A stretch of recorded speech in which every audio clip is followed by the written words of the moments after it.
السلام علیکم. میں عاطف احیر دیسی ولاگ دے نال.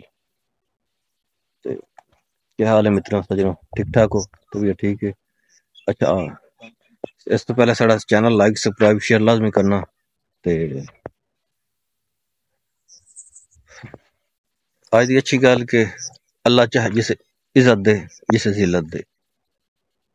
تے اج دا ولاگ ساڈا سٹارٹ کرنا. میرے نال دو لڑکے موجود نے. یہ تھوڑا میں چیلنج دیندے پے نے کہ دونوں ایتھلیٹ نے. انہاں دے کول پوچھنا ہے کہڑا چیلنج دیندے نے. ذرا میرے نال دو لڑکے موجود نے اس وقت. تے یہ چیلنج دینا. ہاں ذیشان چیلنج یہ کہ عید دوسرے دن تسی بھائی 3-4 گھنٹے دریا تے گزارنے. 3-4 گھنٹے دریا تے گزارنے. کم از کم 3-4 گھنٹے. کم از کم 3-4 گھنٹے درجہ علم تے. ٹھیک ہو گیا. اچھا میں تیرا چیلنج ایکسیپٹ کرنا انشاءاللہ. عید تو دوسرے دن یا تیسرے دن دوسرے دن اسی انشاءاللہ عید گزاریں گے. 3-4 گھنٹے دریا تے لازمی گزاریں گے. میں ذیشان کا چینل ایکسیپٹ کیتا کہ عید تو دوسرے دن اج تک 14واں روزہ ہے. تے اج 16 دن پے نے. انشاءاللہ میں عید تو نا دریا تے گزاراں گے اور دریا تے انشاءاللہ بڑا مزے نال گزاراں گے. مسیر صاحب ذیشان جا رہے ہیں. ہاں شانی کدے جا رہے ہیں؟ میں کمان چیک کر رہا ہوں. اچھا ایک کماند لگا پیا نے. جی کمان لایا سی تے چیک کر. اچھا ایک کیڑی ورائٹی ہے؟ 59 ہے جے اتے گیا نا سامنے کیمرے دے سامنے آنا بھائی جان. دیکھ سکتے ہو نا کمان لگا پیا.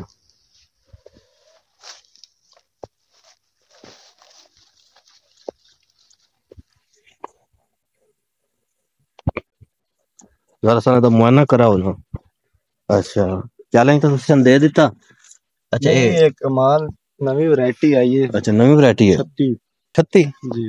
اچھا 36 ورائٹی نمبر 36 جی. دیکھ سکتے ہو.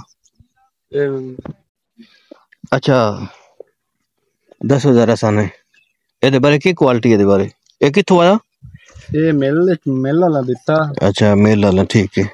36 ورائٹی کل نکل چکی نکل گیا. دیکھ سکتے ہو صحیح ہے.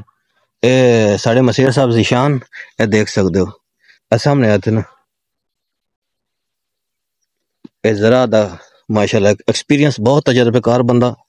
ینگ ہے میٹرک ہوں انہیں کر لئیے تے ہوں زراعت وچ تاچے نال ماشاءاللہ ایک اچھا کرکٹر بھی ہے. اس سے پہلے ولاگ اسی بنا ہی چکے ہیں.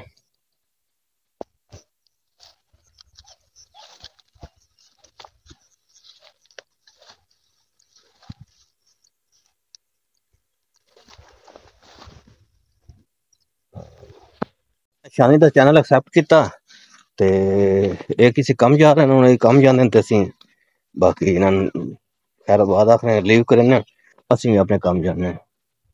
تے شانی عید تو دوسرا دن سیکنڈ ڈے آف عید دریا سپینڈ کریں 3-4 گھنٹے. ٹھیک ہو گیا. تے ہن اسی موٹر سائیکل تے بہندے ہیں تے جانے اپنے کام کاج. ذیشان ادھر دیکھ. ٹھیک ہو گیا جی. بھی اسی ہوں گھر پہنچا تو باہر آ گئے. اب کچھ بچے بیٹھے ہیں انہاں نال کچھ گپ شپ لانے وا. تے دوسرا ایک سب ویکھو گروپ فوٹو آ گیا انہاں دا بچیاں دا. تے بہت شیطان نے تنگ کردے پے نے. تے ذرا اچھا ہن بیٹھ جاؤ. بیٹھے نے. ہاں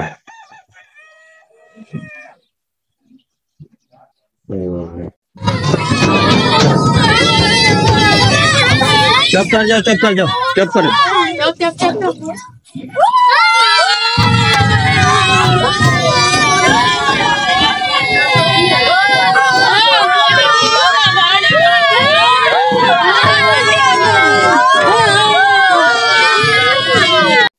بچے بیٹھے ہیں نا کیونکہ کہاوت مشہور ہے کہ انہاں کول شیطان ہی پناہ منگیا.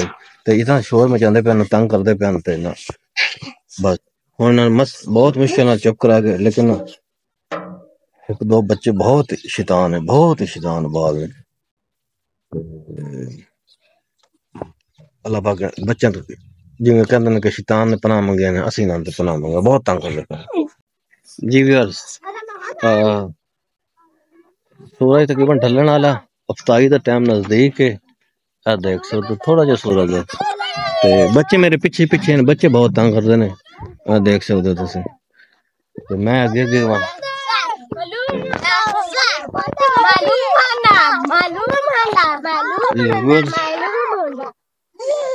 میرے نال کھلوتے نے تے دیکھ سکتے ہو تسی۔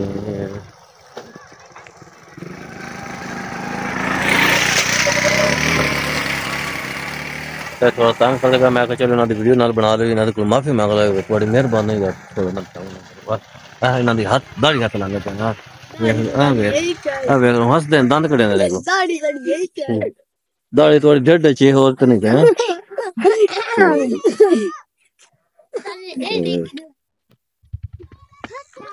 کہ ساڑے کول ایک اور بچہ موجود ہے، یہ بڑی ڈھیر ساری چیز لائی ہوئی دا، اس کو منگنے وہاں کر دیندا تے۔ اچھا تیرا کیا نام ہے؟ فیضان۔ فیضان، اچھا فیضان میں تھوڑی چیزی چاہیے ہے۔ نہیں چیزی دے دے، تیری مہربانی، منت ہے تیری۔ ہن دیکھ لو بچہ چیزی نہیں دیندا پیا، ویکھ رہا تے تنگ کرن واسطے پہلے نے چمن آ دے دے، آ لا لو، آ دے دے، آ میں نے سار دے دے، لا لو نہیں نہیں۔ اچھا چلو ہن تو رون تے آ گیا، تسی چلو تیرے کول نہ لاندے۔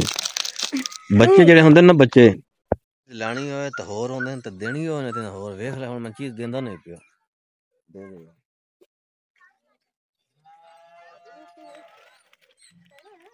چل ٹھیک ہے نا تے بچے اللہ پاک دی رحمت میں ویئر دونوں دل تھا کہ وہ ولاگوں تھوڑا لمبا کرنا، لیکن بچے نا بہت تنگ کر دے پے انہاں تو، جس طرح شیطان معافی منگی نا، سی انہاں دے کولوں ہاتھ جوڑ کے معافی منگ چھڈی، داڑھی ہاتھ انہاں نے لا چھڈیا تے اسی اج دا ولاگ ایتھے کمپلیٹ اینڈ کرنے ہوں۔ ولاگ تھوڑا اج تھوڑا منی ولاگ چھوٹا ولاگ بنایا تے دوسرا تے ساڈے چینل لائک سبسکرائب لازمی کرنا تے بہت مہربانی تہاڈی تے اسی بات ہوئی، اسی ساڈے دوست دا ٹیپو رائی طرح ہسدے رہو بسدے رہو تے اٹھیاں ٹالا چلو، رب رکھو۔